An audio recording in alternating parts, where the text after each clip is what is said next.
اگر آپ مجھے پوچھیں کہ دین کا خلاصہ کیا ہے اور 2 لفظوں میں خلاصہ بیان کرو تو میں اقبال کا لہجہ ادھار دوں گا. اقبال نے کہا تھا دین سراپا سوختن اندر طلب، انتہائش عشق آغازش ادب. طلب محبوب میں تڑپنے کا نام دین ہے. جو ادب سے شروع ہوتا ہے عشق پہ ختم ہو جاتا ہے، اور جو دین ادب سے شروع ہو کے عشق پہ ختم نہیں ہوتا وہ دین ہی نہیں ہے. چونکہ محبت انسانوں کو، امت کو باہم جوڑتی ہے. دنیا کی جتنی بھی محبتیں ہیں یہ رقیب پیدا کرتی. ایک کے 2 چاہنے والے آپس میں رقیب ہوتے ہیں. یہ میرا محبوب ہے، تم نے نہیں دیکھا. لڑائی کی نوبت آ پہنچی، قتل و غارت تک معاملہ پہنچا. حسن ہی اتنا قلیل ہے کہ صرف ایک کی ضرورت کو پورا کرتا ہے، دوسرا آیا نہیں، لڑائی ہوئی نہیں. یہ دنیا کی محبتیں رقیب پیدا کرتی ہیں. ایک کے 2 چاہنے والے آپس میں رقیب ہوتے ہیں، لیکن میرے محمد عربی کے چاہنے والے آپس میں حبیب ہوتے ہیں. ساری محبتیں رقیب پیدا کرتی ہیں، حضور کی محبت حبیب پیدا کرتی. ہماری محبت کا سبب ذات رسالت ماب ہے. نہیں ہے. جب دل ہے تو پھر کوئی دل بر بھی ہوگا. غالب نے کہا تھا غم اگرچہ جاں گسل ہے، پہ کیا بچیں کہ دل ہے. غم عشق اگر نہ ہوتا غم روزگار ہوتا. جب دل ہے تو پھر کسی کی الفت کا بسیرا بھی ہوگا، کسی کی آرزو، تمنا، خواہش، ہجر کی گھاتیں، وصل کی آرزوئیں، تڑپنا، پیچ و تاب، التہاب، اضطراب، رت جگہ، کسی کے ملنے کی شدید آرزو، یہ سب کچھ دل میں موجود ہوگا. اب یہ میرا اور آپ کا انتخاب ہے کہ ہم اپنے دل میں کس کو بساتے ہیں اور کس سے محبت کرتے ہیں. یہ تو ہو نہیں سکتا کہ دل محبت سے خالی رہے. جس طرح انسان کا ذہن کسی سوچ سے، کسی خیال سے خالی نہیں رہ سکتا، میں اور آپ اگر یہ طے کریں کہ ہم نے کچھ نہیں سوچنا تو ہم یہ سوچ رہے ہوتے ہیں کہ ہم نے کچھ نہیں سوچنا. اسی طرح اس گلاس میں اگر پانی نہیں بھریں گے تو اس میں ہوا بھر جائے گی. دل کے اندر اگر آپ اللہ اور اس کے رسول کی محبت کو جگہ نہیں دیں گے تو اس کے اندر دنیا کی محبت پیدا ہوگی.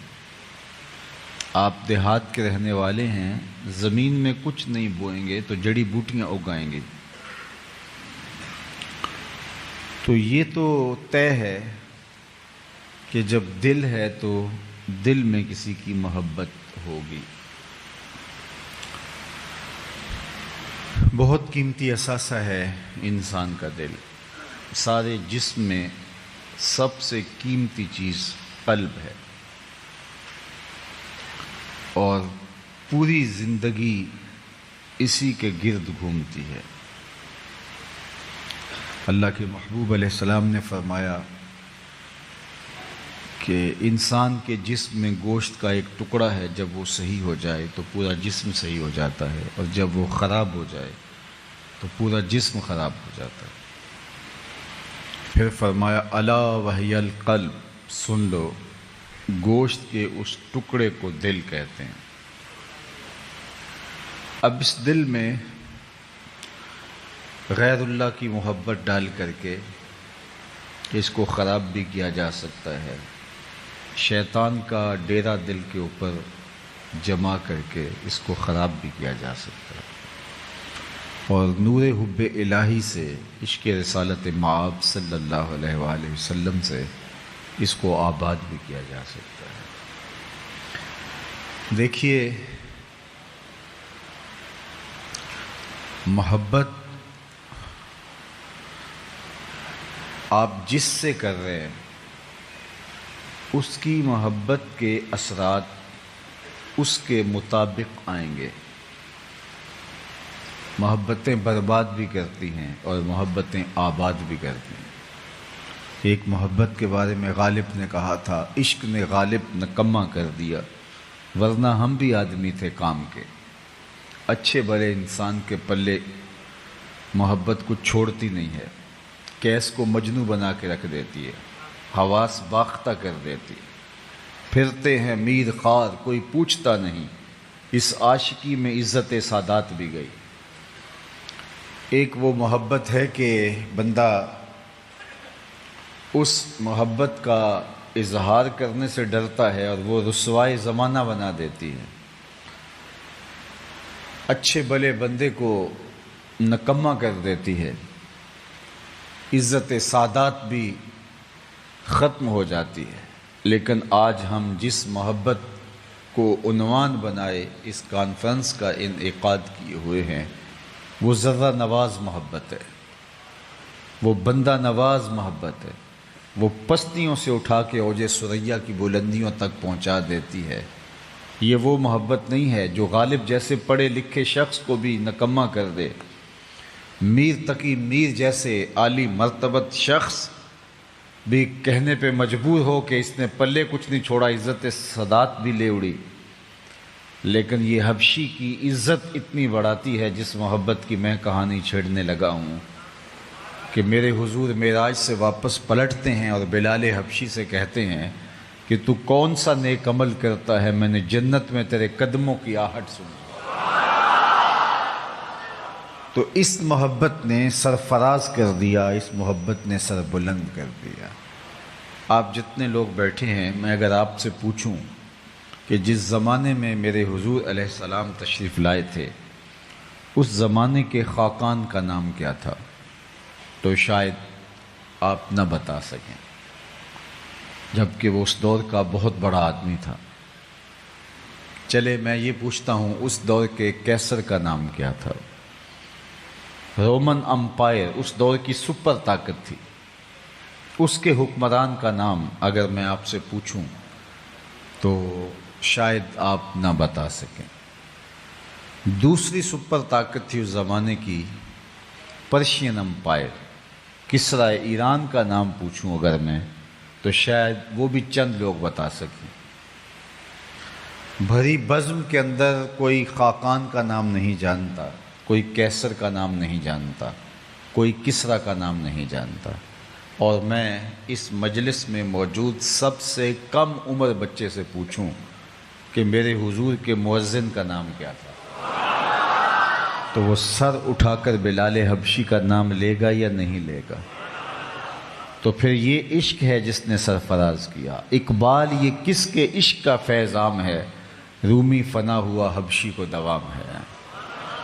سلطنت روم کا شہنشاہ، آج اس کا نام بھی زمانہ بھول گیا، لیکن بلال کے نام کی مسجد دنیا کے جس کونے پہ جاؤ آپ کو ملے گی، اور جب بھی اذان پکاری جاتی ہے تو یاد بلال تازہ ہو جاتی ہے۔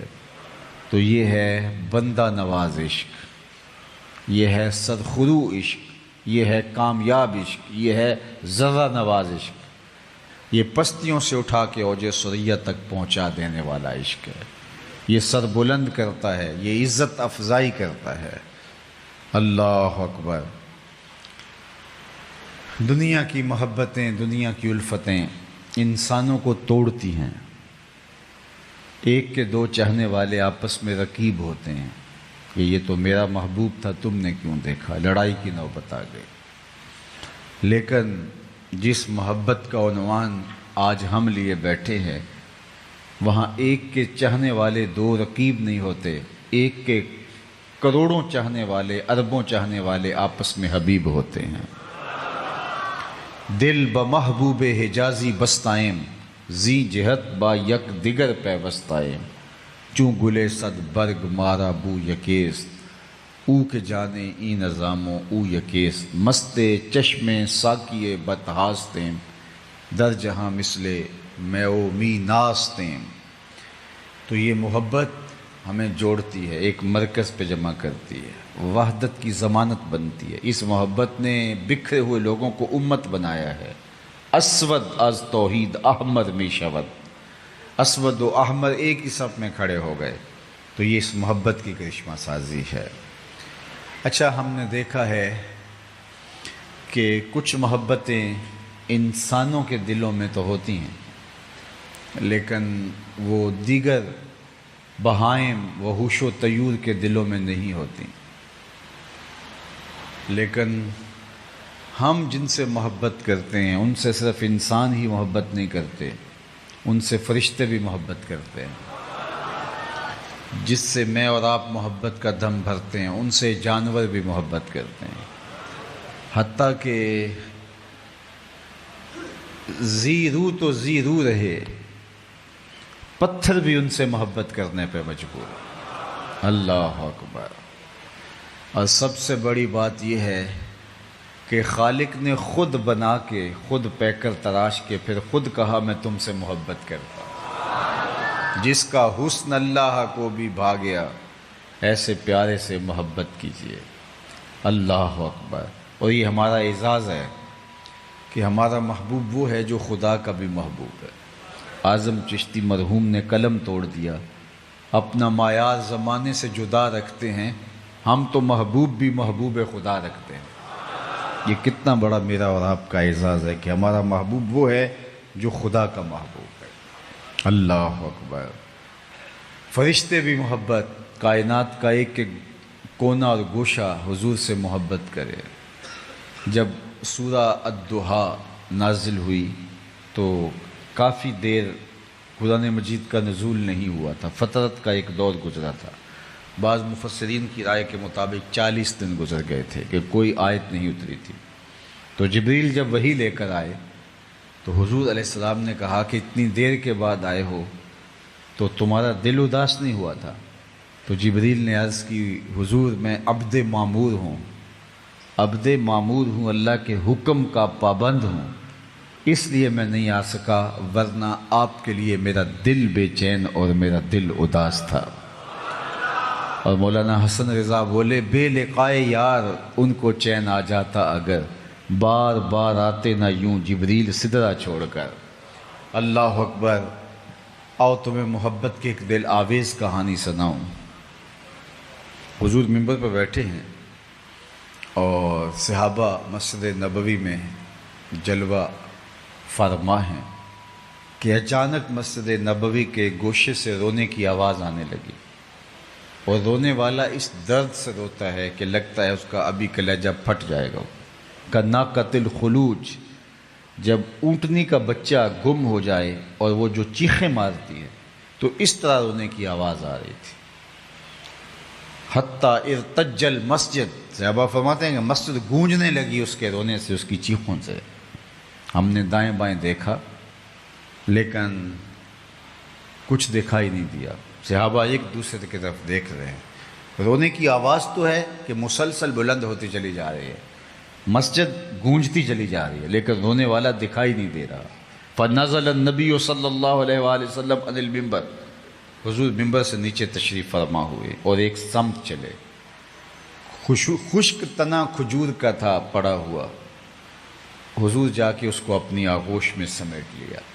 آج پہلے دن منبر بن کے آیا تھا. اللہ کے محبوب علیہ السلام ایک کھجور کے خشک تنے کے ساتھ ٹیک لگا کے کھڑے ہو کے واز کرتے تھے. تو صحابہ نے جب منبر بچھوا دیا تو اس کو اٹھا کے ایک سائڈ پہ رکھ دیا. جو ہی حضور منبر پہ بیٹھے تو اس سے برداشت نہ ہو سکا. صحیح بخاری اٹھائیے، امام سبہودی نے اس کو بڑی تفصیل کے ساتھ بیان کیا الوفا میں. تو آقا کریم علیہ السلام نے اس کو باہوں میں لے لیا. جس طرح بچھڑا ہوا بچہ ماں کی گود میں آ جائے تو اس کی گھگھی بن جاتی ہے، ہچکیاں لینے لگ جاتا ہے. تو صحابہ کہتے ہیں کہ وہ جو اس کی چیخیں تھیں وہ ہچکیوں میں تبدیل ہو گئیں. اور آقا کریم علیہ السلام اس کو اپنا دست شفقت، اس کو اپنی شفقتیں عطا کر رہے ہیں اور دست شفقت اس کے اوپر پھیرے جا رہے ہیں اور آہستہ آہستہ اس کی آواز کم ہوتی چلی جا رہی ہے. صحابہ کھلی آنکھوں سے یہ منظر دیکھ رہے ہیں. میں نے کہا بخاری میں روایت ہے، سب اس کا اقرار کرتے ہیں، کوئی انکار نہیں کرتا. یہ کوئی کہانی نہیں ہے، یہ حقیقی واقعہ ہے جو امر واقعہ ہے. تو صحابہ دیکھ رہے ہیں کہ حضور نے اس کو آغوش میں سمیٹا ہے اور اس کے اوپر دست شفقت پھیرتے چلے جاتے ہیں اور اس کی آواز بتدریج کم ہوتی چلی جاتی ہے۔ تھوڑی دیر کے بعد وہ خاموش ہو گیا، اس کی ہچکیاں سسکیوں میں تبدیل ہو گئیں، اور سسکیاں جب خاموش ہوئیں تو حضور دوبارہ منبر پہ تشریف لائے۔ ایسا کبھی ہوا نہیں کہ خشک تنے بھی روئے ہوں۔ صحابہ نے زندگی میں پہلی مرتبہ یہ منظر دیکھا، ان کی آنکھوں میں سوال چمک رہے تھے، وہ حضور سے کچھ پوچھنا چاہتے تھے لیکن ان کے اوپر ایک کیفیت طاری تھی۔ خیر، اللہ کے محبوب علیہ السلام نے خود ہی صحابہ کے ذہنوں میں جو سوال تھا اس کو خود ہی لیا۔ فرمایا صحابہ تم یہ سوچ رہے ہوگے کہ یہ کیا ہوا، لیکن سنو، لو لم افعل ھذا لحن الی یوم القیامہ، اگر میں ممبر سے اتر کے اپنے عاشق زار کو یوں تسلی نہ دیتا یہ قیامت تک روتا ہی رہتا۔ کسی کو کسی سے یوں بھی پیار کرتے دیکھا ہے، کسی کی محبت دلوں کے اندر یوں بھی دھڑکتے ہوئے دیکھی ہے۔ آؤ تم ایک اور کہانی سناؤ پیار کی۔ حضرت ابو بکر رضی اللہ تعالیٰ عنہ، حضرت عمر رضی اللہ تعالیٰ عنہ اور حضرت عثمان غنی رضی اللہ تعالیٰ عنہ اللہ کے محبوب کے ہمراہ جبل طور کی چھاتی پہ قدم رکھتے ہیں۔ جو ہی حضور کے قدم آئے تو اس نے جھومنا شروع کر دیا۔ جس کے گھر میں محبوب چل کے آ جائے وہ تو رقص کرے گا، تو اس نے جھومنا شروع کر دیا۔ تو اللہ کے محبوب نے زور سے قدم مارا، میں اثبت احد فانما علیک نبی و صدیق و شہیدان، اے پہاڑ ٹھہر جا، تیرے اوپر اللہ کا ایک نبی ہے، ایک صدیق اور 2 شہید۔ تو پہاڑ فوراً ٹھہر گیا۔ آقا کریم غزوہ تبوک سے واپس آئے اور احد پہاڑ کو دیکھا اور برجستہ ارشاد فرمایا احد جبل یحبنا و نحبہ، احد پہاڑ ہے جو ہم سے پیار کرتا ہے، ہم اس سے پیار کرتے ہیں۔ پتھر کے کلیجے کے اندر بھی حضور کی محبت رکھی ہے۔ امام ابن سیرین رضی اللہ تعالی عنہ جو تعبیر الرؤیا میں بہت بڑا نام رکھتے ہیں، وہ اس حدیث کی روایت کرتے یہ استن حنانہ کے رونے کی، اور پھوٹ پھوٹ کے زاروں کے تار روتے، تو کہتے حضور کا پیار تو خشک تنوں کے سینوں کے اندر بھی رکھا ہوا ہے، ہم تو سینے کے اندر تڑپتا ہوا دل رکھتے ہیں۔ اب مجھے بتاؤ کوئی ایسا بھی محبوب خلائق ہوگا کہ درخت بھی روئیں، پتھر بھی روئیں ان کی یاد میں، اللہ اکبر، جبریل بھی بے تاب ہو جائے۔ اور جہاں تک انسانوں کے پیار کی کہانی ہے تو سیدنا علی المرتضیٰ فرماتے ہیں کہ صحرائی سفر میں حضور ہمیں ٹھنڈے پانیوں سے بھی زیادہ محبوب تھے، یعنی ٹھنڈا پانی صحرا میں مل جانا زندگی ملنے کے مترادف ہے، اور اگر پانی نہیں ملتا تو نتیجہ کیا ہے، موت واقع ہو جاتی ہے۔ تو یہ کہنا چاہ رہے ہیں سیدنا علی المرتضیٰ کہ حضور ہمیں جان سے بھی زیادہ عزیز تھے، حضور ہمیں ٹھنڈے پانیوں سے بھی زیادہ مرغوب اور محبوب تھے، اللہ اکبر۔ اور فرمایا اتنی دیر تک تم میں سے کوئی شخص کامل مومن نہیں ہو سکتا جب تک حضور علیہ الصلوۃ والسلام سے جو ہے وہ محبت نہ کرے۔ لا یؤمن احدکم حتی اکون احب الیہ من والدہ و ولدہ والناس اجمعین، میرے اور آپ کے آقا مولا مرشد دل و قلب و نگاہ نے ارشاد فرمایا کہ اتنی دیر تک کوئی کامل مومن نہیں ہو سکتا جب تک مجھے ہر شے سے زیادہ، اپنے ماں باپ سے، اپنی اولاد سے زیادہ مجھے محبوب نہ جان لے۔ اور جنہوں نے پھر حضور سے پیار کیا، حضور سے محبت کی، زمانہ جانتا ہے کہ ان کی محبت کے رنگ کتنے انوکھے اور کتنے البیلے تھے۔ جناب سیدنا صدیق اکبر رضی اللہ تعالیٰ عنہ کی محبت دیکھیے، جان بھی قربان حضور کی راہوں میں، اللہ اکبر، اپنا مال بھی حضور کی راہوں میں قربان، اپنی اولاد بھی حضور کی راہوں میں قربان، اللہ اکبر، یہ محبت کا رنگ ہے، اللہ اکبر۔ حضرت سیدنا صدیق اکبر کی محبت کا ایک اسلوب دیکھیے کہ جب بھی وہ حضور سے مخاطبت کرتے، اور یہ تمام صحابہ کا طریق تھا کہ وہ مخاطبت کا انداز یہ رکھتے، فدا کا امی و ابی یا رسول اللہ، حضور میری ماں اور میرے باپ آپ پہ قربان ہوں، اس سے بغیر بات نہیں کرتے تھے۔ جب غار ثور میں اترے اور مختلف سوراخ پائے تو ان کو بند کر دیا، اور ایک سوراخ بچ گیا، یا ایک روایت کے مطابق 2 سوراخ، تو ان میں اپنی ایڑی یا ایڑیاں رکھ لیں، اور پھر کہا جان عالم اندر تشریف لائیے۔ تو حضور تشریف لائے اور سیدنا صدیق اکبر رضی اللہ تعالیٰ عنہ کی گود میں حضور نے سر رکھا اور استراحت فرمانے لگے۔ صدیق اکبر کی گود میں حضور کا سر تھا، لگتا ہے رحل میں قرآن رکھا ہوا ہے۔ ادھر سے سانپ نے جب سارے راستے مسدود پائے اور ایک جگہ انسانی گوشت دیکھا تو اس نے ڈنگ لگایا۔ اچانک تو چونٹی بھی کاٹ جائے تو انسان کپ کپا کے رہ جاتا ہے، اور وہ ایک زہریلا سانپ تھا، اس نے آپ کی ایڑی پہ ڈنگ مارا۔ حضرت صدیق اکبر رضی اللہ تعالیٰ عنہ نے اپنی ٹانگ کو جنبش نہیں آنے دی۔ صحیح بخاری اٹھائیے، مخافۃ ان یتنبہ رسول اللہ صلی اللہ علیہ وآلہ وسلم، اس ڈر سے کہ کہیں حضور بیدار نہ ہو جائے، اس خوف سے اپنی ٹانگ کو جنبش نہیں آنے دی کہ حضور استراحت کر رہے ہیں تو آقا کریم کے آرام میں خلل نہ آئے۔ اور سانپ ڈنگ پہ ڈنگ لگا رہا ہے، ٹانگ میں زہر سرایت کر رہا ہے۔ کتنی مشکل صورتحال تھی، لیکن زور سے اپنی ٹانگ کی طرف توجہ رکھی کہ یہ ہلنے نہ پائے اور حضور کہیں بیدار نہ ہو جائیں، اور ڈنگ پہ ڈنگ سہ رہے ہیں، اس کی ٹیسیں، اس کا درد برداشت کر رہے ہیں، اور ساری توجہ اس پہ جم گئی کہ میری ٹانگ کو جنبش نہ آئے۔ ادھر آنکھ کی طرف توجہ نہ گئی اور آنکھ سے بے اختیار آنسو ڈھل پڑے اور وہ حضور کے رخسار نور پہ گرے۔ تو آقا کریم بیدار ہوئے، تو آقا کریم نے بیدار ہوتے ہی کہا، ما لک یا ابا بکر، ابو بکر کیا ہوا؟ تو یہ تھی ہنگامی صورتحال۔ آپ کسی سے ادب، محبت، پیار، الفت کا تعلق رکھتے ہوں اور اس کو بلانے سے قبل 20 القاب لیتے ہوں، لیکن ہنگامی صورتحال کے اندر آپ سارے القاب بھول جاتے ہیں۔ آپ کی ہمسائیگی میں بہت بڑا مفتی شہر بستا تھا، آپ جب ملتے تھے گھر سے نکلتے، وہ بھی گھر سے نکلتا، تو آپ ادب سے ہاتھ بھی چومتے تھے، حضرت، والا، جناب اعلیٰ، کیا کیا القاب لے کے پکارتے تھے۔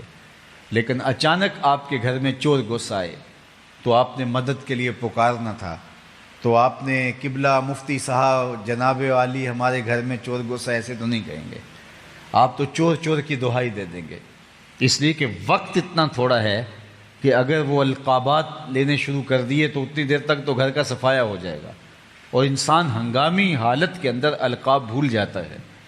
لیکن قربان ابو بکر تیرے عشق پہ، تیری محبت پہ، جب سانپ ڈنگ پہ ڈنگ لگا رہا ہے اور بدن میں زہر سرایت کر رہا ہے، آنکھوں سے آنسو ڈھلا اور حضور کے رخسار پہ گرا، آقا کریم بیدار ہوئے، کہا، ما لک یا ابا بکر، ابو بکر کیا ہوا؟ تو فوراً پکار اٹھتے نا، حیاتن حیاتن، سانپ سانپ، یا کہتے لدغت لدغت، لیکن نہیں، تاریخ پڑھیے، بخاری کی روایت ہے، حضرت ابو بکر رضی اللہ تعالیٰ عنہ بولے، لدغت فداک امی و ابی یا رسول اللہ، حضور میری ماں بھی آپ کے قدموں پہ قربان، میرا باپ بھی آپ کے قدموں پہ قربان، مجھے سانپ نے ڈس لیا ہے۔ اس مشکل صورتحال کے اندر بھی ادب کا کرینہ نہیں چھوڑا، الفت کا طریقہ نہیں چھوڑا، یہ تھا عشق، یہ ہے محبت، یہ ہے پیار ان کا۔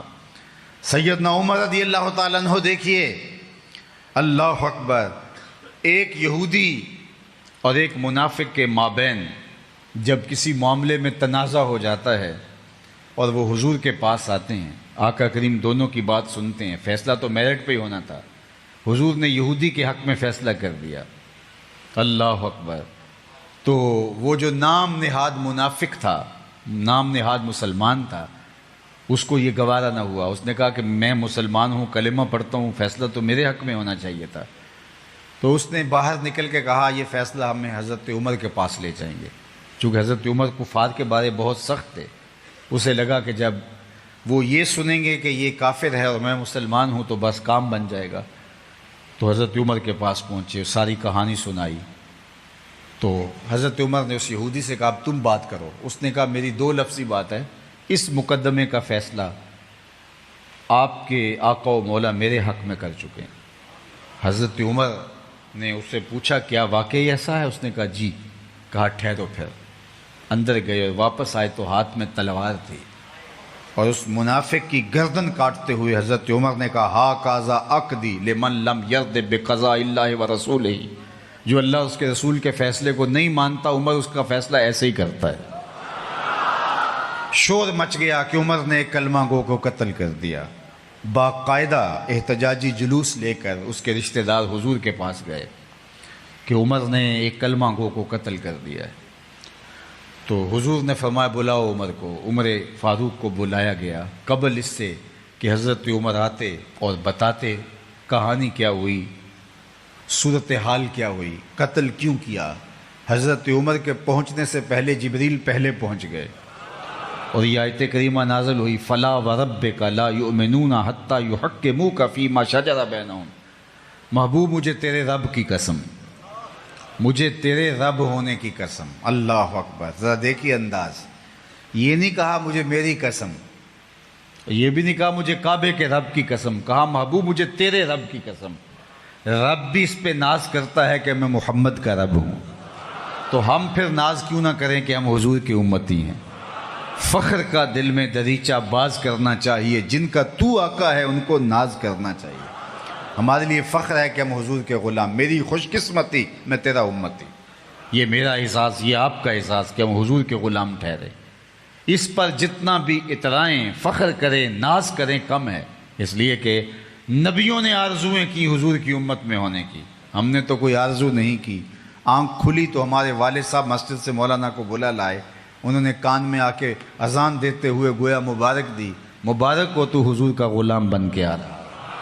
شاہوں سے ملا ہے نہ تونگر سے ملا ہے، اللہ کا عرفان اسی در سے ملا ہے. اوروں کو ملا ہے تو مقدر سے ملا ہے، مجھ کو تو مقدر بھی تیرے در سے ملا. اللہ اکبر. مجھ کو تو مقدر بھی آپ کی دہلیز سے ملا ہے. میری خوش قسمتی میں تیرا امتی. کبھی میں اور آپ اپنے آپ کو دیکھیں، ہم اس قابل تھے کہ اس آقا کے امتی ہوتے؟ نبیوں نے آرزویں اور تمنائیں کی، ہم نے کوئی تمنا بھی نہیں کی. آنکھ کھلی تو حضور کے غلام ٹھہرے. اللہ اکبر. کیا کسی نے کہا کہ اللہ اکبر کہ میں اس بات پہ ناز کرتا ہوں بری نازم کہ ہستم امتے تو. ذرا شعر کا حسن دیکھیے. میں ترجمہ نہ بھی کروں گا تو پھر بھی یہ شعر آپ تک پہنچ گیا چونکہ یہ بہت آسان فارسی ہے. بری نازم کہ ہستم امتے تو. میں اس بات پہ ناز کرتا ہوں کہ حضور میں آپ کا امتی ہوں. بری نازم کہ ہستم امتے تو گناہ گارم و لیکن خوش نصیبم. گناہ گارم و لیکن خوش نصیب. میری خوش قسمتی میں تیرا امت. یہ میرے اور آپ کے وقت. تو رب کہتا ہے فلا و رب کا، محبوب مجھے تیرے رب کی قسم. یہ تو کہتے ہیں کہ مومن کو قتل کر دیا. لا یؤمنون حتی یحکموک فیما شجر بینہم. اللہ اکبر. جو تیرے فیصلوں کو تیرے فیصلوں کو مانتا نہیں ہے تو محبوب مجھے تیرے رب کی قسم وہ مومن ہی نہیں ہو سکتا. اللہ اکبر. یہ عشق ہے، یہ محبت کی داستان ہے. آئیے حضرت عثمان غنی کی کہانی سنیے رضی اللہ تعالی عنہ کی. صلح حدیبیہ کے موقع پر حضرت عثمان غنی رضی اللہ تعالیٰ عنہ کو سفیر بنا کر قریش کے پاس بھیجا گیا اور کہا کہ ہم لڑائی کے لیے نہیں آئے، ہم تو آئے ہیں عمرے کے لیے، تو لہٰذا ہمیں عمرہ کر کے واپس جانے دو. تو انہوں نے کہا کہ ہم نہیں اجازت دیں گے. لیکن عثمان تم آگے ہو تو کوئی بات نہیں ہے، تم عمرہ کر لو، تم ہمارے رشتہ دار بھی ہو. وہ سامنے رہا کعبۃ اللہ، وہ رہا حجر اسود. طواف بھی کرو، حجر اسود کو چومو بھی، زمزم بھی پیو. تو تمہیں ہم اجازت دیتے ہیں لیکن ہم مسلمانوں کو اجازت نہیں دیں گے. تو حضرت عثمان بولے جب میرے حضور طواف نہیں کریں گے تو عثمان کعبے کا طواف نہیں کرے گا. اللہ اکبر.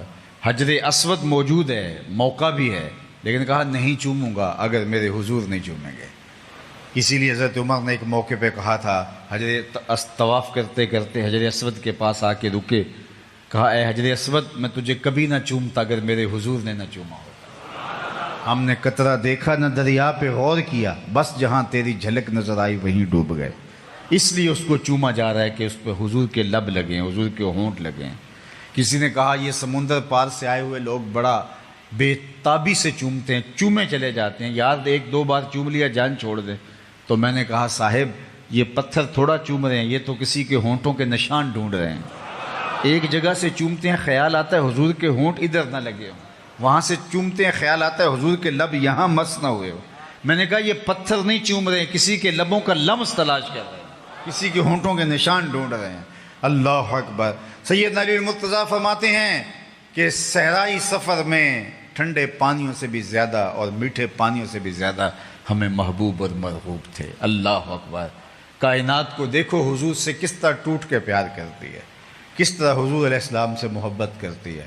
بلال حبشی کی کہانی سنو، اللہ اکبر! حضور سے پیار کی دل آویز کہانیاں، ملا جامی کی کہانی سنو۔ عشق کی انوکھی داستانیں ہیں ان کی، جنہوں نے حضور علیہ السلام کے لیے اپنی زندگیوں کو لگا دیا۔ تو میں اور آپ اس سے محبت کیوں نہ کریں جو محبوب خلائق ہے اور کائنات جس سے محبت کرتی ہے، اور رب ہو کے جس سے محبت کرتا ہے۔ ہم تو ان کے غلام ٹھہرے، ہم تو ان کی امتی ٹھہرے، اور ان کی محبت مطلوب شریعت بھی ہے، ان کی محبت مطلوب عقل بھی ہے، ان کی محبت مقصود انسانیت بھی ہے۔ انسان کیوں ان سے محبت نہ کریں؟ اس لیے کہ کائنات کے اندر جتنا بھی اجالا موجود ہے یہ آمنہ کے لال کے قدموں کا صدقہ ہے۔ اگر وہ جلوہ گر نہ ہوتے تو آج بھی اندھیرا اور ظلمتیں ہوتی۔ تو میں اور آپ اپنی زندگی کا ایک ایک گوشہ ان کے نام لگائیں گے۔ اور صاحب میں آپ سے عرض کروں گا، حضور سے کون والی محبت کرنی ہے؟ کس طرح کی محبت؟ جو صرف نوک زباں پہ ہو، وہ محبت شریعت کا مطالبہ ہے۔ جو صرف ہمارے ظاہری لہجوں کے ساتھ جڑی ہوئی محبت ہے، اس محبت کا شریعت نے مطالبہ کیا نہیں۔ اس محبت کا مطالبہ شریعت اسلامیہ نے ہم سے کیا ہے جو اطاعت سے جڑی ہو، جو فرما برداری سے جڑی ہو۔ جو محب ہوتا ہے وہ محبوب کی اداؤں کو اختیار کرتا ہے۔ محبوب کا حکم تو وہ جان وار کے بھی پورا کرتا ہے، وہ محبوب کی خوشنودی کو بھی سمجھ رہا ہوتا ہے، محبوب کی چاہت کیا ہے، محبوب کی مرضی کیا ہے۔ مدینہ المنورہ کی ایک گلی سے حضور گزر رہے ہیں تو ایک ایسا گھر بن رہا تھا جو طرز تعمیر حضور کو پسند نہیں تھا۔ رکے، پوچھا یہ مکان کس کا ہے؟ کہا فلاں انصاری کا۔ حضور نے کچھ نہیں کہا، گزر گئے۔ کسی نے اس انصاری صحابی کو مل کے کہا، حضور گزرے تھے، تیرا مکان دیکھا تھا، چہرے پہ پسندیدگی کے آثار نہیں آئے۔ 2-4 دن کے بعد آقا کریم کا دوبارہ گزر ہوا تو وہاں ملبے کا ڈھیر پڑا ہوا تھا۔ آقا کریم نے فرمایا اس صحابی کو بلایا جائے۔ بلایا گیا، فرمایا میں گزرا تھا، تیرا مکان دیکھا تھا اور اب ملبے کا ڈھیر دیکھ رہا ہوں۔ عرض کی حضور میں نے گرا دیا ہے۔ فرمایا کیوں؟ عرض کی سنا تھا آپ کو پسند نہیں۔ میں اور آپ سر سے لے کر پاؤں تک دیکھیں، ہمارا کیا کیا حضور کو پسند نہیں۔ عقیقے سے لے کے ولیمے تک دیکھیں، ہمارا کیا کیا حضور کو پسند نہیں۔ نجی زندگی سے لے کے امور سیاست تک دیکھیں، ہمارا کیا کیا حضور کو پسند نہیں۔ محمد دی زیارت محمد دے رنگ وچ۔ اگر ہم ان سے پیار کرتے ہیں تو پھر ہم ایسا پیار کریں کہ ہم دور سے پہچانے جائیں کہ ہم حضور کے غلام ہیں۔ یہ نہ ہو کہ نوک زباں پہ عشق رسول کا دعویٰ لیکن ہمارا ظاہری حلیہ بتائے کہ ہم پیار کسی اور سے کرتے ہیں، ہمارے رویے بتائیں کہ ہم کسی اور تہذیب کے دل دادا ہیں، ہمارا طرز زندگی بتائے کہ ہماری خواہشات کا قبلہ اور ہے، ہماری آرزوؤں کا کعبہ اور ہے، لیکن زبان سے ہم یہ کہیں کہ ہم سب سے زیادہ پیار حضور سے کرتے ہیں تو صاحب نہیں۔ اگر ہماری زبان اس بات کی مدعی ہے کہ ہم حضور سے پیار کرتے ہیں تو ہمارے روز و شب بتائیں کہ ہاں ہمیں حضور ہی محبوب ہیں، ہماری شادیاں بتائیں ہمیں حضور ہی محبوب ہیں، ہمارے عقیقے اور ولیمے بتائیں ہمیں حضور سے ہی محبت ہے، ہمارا انداز حیات بتائے کہ ہم حضور سے ہی چاہت اور محبت کا ربط اور رشتہ رکھتے ہیں، ہماری زندگی گواہی دے کہ یہ شخص ٹوٹ کے رسول اللہ صلی اللہ علیہ وآلہ وسلم سے پیار کرتا ہے۔ ابھی میں کہیں بتا رہا تھا کہ ایک صحابی آئے اور انہوں نے حضور سے سلام لینا چاہا، آقا کریم نے اعراض کیا، رخ پھیر لیا۔ وہ سمجھے شاید حضور نے ایسا کیا ہے، اور ایسا اتفاقاً بھی ہو جاتا ہے، ہمارے ساتھ بھی ایسا ہوتا ہے۔ رش میں ایک بندہ ادھر سے سلام کر رہا ہے، ایک ادھر سے کر رہا ہے، تو بعض کا کوئی بندہ نظر انداز ہو جاتا ہے تو وہ قصد نہیں ہوتا، تو وہ ادھر سے جدھر حضور کا رخ ہوا تھا ادھر سے جا کے سلام عرض کرنے لگے، تو حضور نے پھر اعراض کیا۔ وہ سمجھ گئے کہ یہ تو ناراضگی ہے، لیکن انہیں یہ سمجھ نہیں آ رہا تھا کہ ناراضگی کی وجہ کیا ہے۔ وہ ایک مدت کے بعد آئے تھے، انہیں یہ سمجھ نہیں آ رہی کہ ناراضگی کی وجہ کیا ہو سکتی ہے۔ وہ صحابہ سے پوچھتے پھرتے ہیں، بلال تم بتاؤ حضور ناراض کیوں ہیں؟ عمر تم بتاؤ حضور ناراض کیوں ہیں؟ عثمان تم بتاؤ حضور ناراض کیوں ہیں؟ ہمارا بزرگ، ہمارا استاد، ہمارا باپ، ہمارا مرشد ہم سے ناراض ہو جائے اور ہمیں معلوم نہ ہو تو ہم پہلے ناراض ہو جاتے ہیں، لیکن یہ پوچھتے پھرتے ہیں کہ بتاؤ حضور ناراض ہیں، مجھے تو سمجھ نہیں آ رہی، آپ کو کوئی اندازہ ہے ناراضگی کی وجہ کیا ہو سکتی ہے؟ تو انہوں نے غور کیا اور کہا ہاں تو نے یہ جو سونے کی انگوٹھی پہن رکھی ہے یہ ناراضگی کی وجہ ہو سکتی ہے، حضور اس کو منع فرما چکے ہیں، یہ عورت کے لیے جائز ہے، مرد کے لیے جائز نہیں، اس کو آتش دوزخ کا انگارہ قرار دے دیا حضور نے، تو ناراضگی کی شاید یہ وجہ ہو۔ وہ آگے بڑھے، انگوٹھی اتار کے کہا حضور اس وجہ سے ناراض ہیں، یہ رہی۔ آقا کریم نے انگوٹھی پکڑی اور یوں پھینک دی۔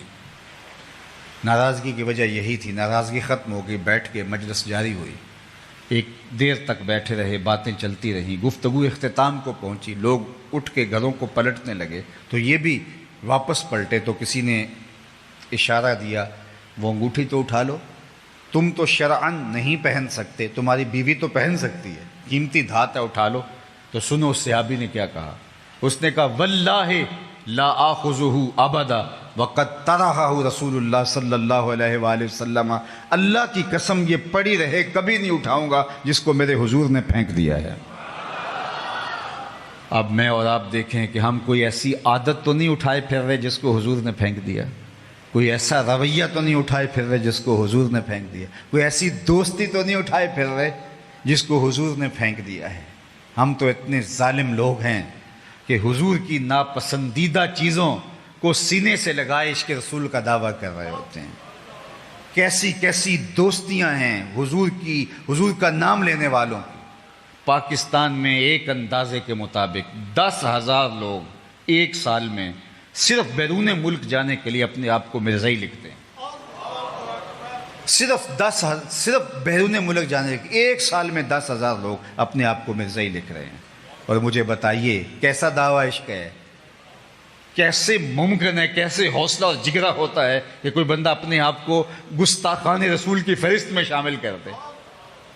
جب میں کہتا ہوں الہی میرے احوال دیکھ، حکم ہوتا ہے اپنا نامہ اعمال دیکھ، ہم اپنے رویے دیکھیں، اپنی عادات دیکھیں، اپنی خصلتیں دیکھیں، اپنے مزاج دیکھیں، اپنا اٹھنا بیٹھنا دیکھیں، اپنے کاروبار کے تیور اور انداز دیکھیں، اپنی نشست و برخاست دیکھیں، اپنی وضاقتہ دیکھیں، اپنا لباس دیکھیں، طرز زندگی دیکھیں، اور زبان سے دعویٰ ہے کہ ہمارے جیسا عاشق رسول زمانے میں کوئی نہیں ہے۔ تو میاں یہاں دعویٰ نہیں، یہاں دلیل چاہیے، اور دلیل عمل دے گا، رویہ دے گا، طرز زندگی دے گا، انداز معاشرت دے گا۔ میرے استاد فرمایا کرتے تھے کسی کو پوچھنا نہ پڑے اور تمہیں بتانے کی نوبت نہ آئے کہ دیکھو جناب یہ مذہب کے خانے میں اسلام لکھا ہے۔ آپ فرمایا کرتے تھے صاحب پوچھنا نہ پڑے، لوگ دور سے کہیں کہ یہ حضور کا غلام آ رہا ہے۔ یہ عقاب کے نوجوان کھڑے ہیں، پوچھنا تو نہیں پڑے گا کہ عقاب والے ہیں، ان کی وضاقتہ بتائے گی کہ یہ عقابی ہیں۔ اور میں اور آپ اگر حضور کے غلام ہیں، ہاں سر سے لے کر پاؤں تک ہماری وضاقتہ، ہماری عادات، رویہ، ہمسایوں کے ساتھ سلوک، ماں باپ کے ساتھ سلوک، پنج گانا اللہ کے حضور سجدہ ریزیوں کا انداز بتائے کہ ہم حضور کے غلام ہیں، نہ یہ کہ ہم زبان سے اقرار کر کے اپنا عشق ثابت کرنے کے لیے دوسروں کو کافر قرار دیتے رہیں، لیکن خود ہم جہاں کھڑے ہیں وہاں ایک انچ بھی سرکنے کے لیے تیار نہیں۔ آئیے میں اور آپ اپنی زندگی کو حضور کے نام لگائیں۔ اقبال کے سارے کلام کا رس نچوڑیں تو خلاصہ یہ نکلتا ہے کہ محمد سے وفا تو نے تو ہم تیرے ہیں، یہ جہاں چیز ہے کیا لوح و قلم تیرے ہیں۔